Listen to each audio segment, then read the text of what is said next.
The time, 2200 hours. We didn't know what we were going to get into. June 5th, 1944. It turned a boy into a man.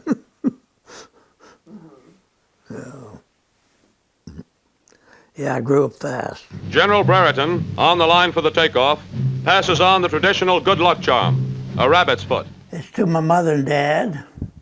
I said, well, Mother, as I have a spare moment and we got approval of writing to you, I'll drop you a line to let you know the score. We're dropping into action tomorrow night into France.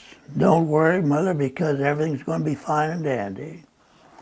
After all, I'm not scared over it. In fact, I'm quite anxious to do my share in our last fight for victory.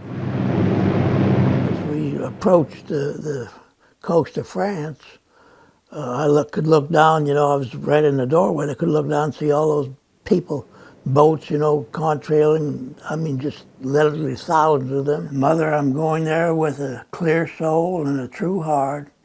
You probably won't hear from me for some time. I just kind of told the Lord, I says, let me see one more sunrise. And we crossed the coast of France, and we had about, maybe a minute. And the red light came on, and we jumped out the door. We landed about 5 miles from our drop zone. I dropped into water about up to my waist. Yeah, the fields were all flooded, and trying to get out of that and looking around, trying to find out, what direction to go. We managed to blow up the bridge, and I got on the wrong side of the river, and that's when I was captured prisoner. We didn't know what to do. They took everything we had that was of any value. Had a watch or a ring, or they took all that. In fact, they took my boots. I ran without shoes for quite a while. We all thought we were going to be home by Christmas. But then we started getting new prisoners in that, and they came and said, hey, the war's going to last another year. And boy, our morale was really bad. Every morning we'd have roll call about 6 o'clock in the morning. Then we'd march and get our shovels and picks and walk to where we worked. But this morning when we got up, we didn't know. They took us and we went to our tool shed and they said, nine, no Arbeit, kein Arbeit. And the next morning when daylight came, one of the guys got up or woke up and said, hey, the guards are gone.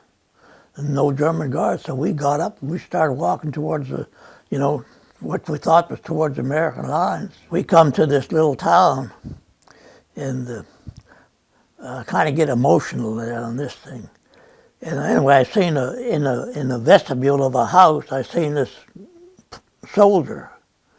And I didn't know at the time he was German or what, but when we got close, I knew he was American.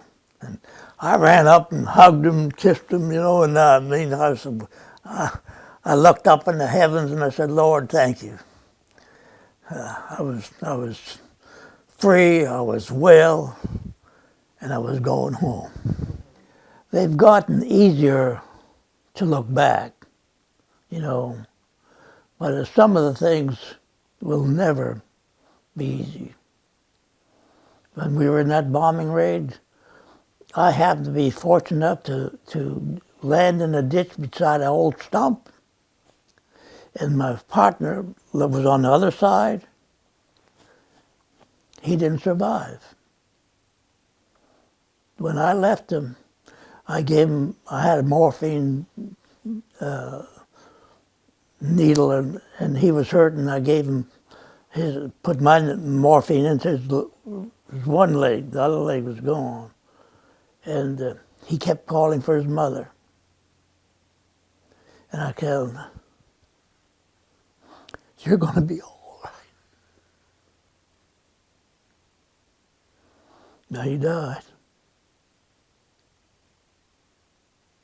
Those things hurt.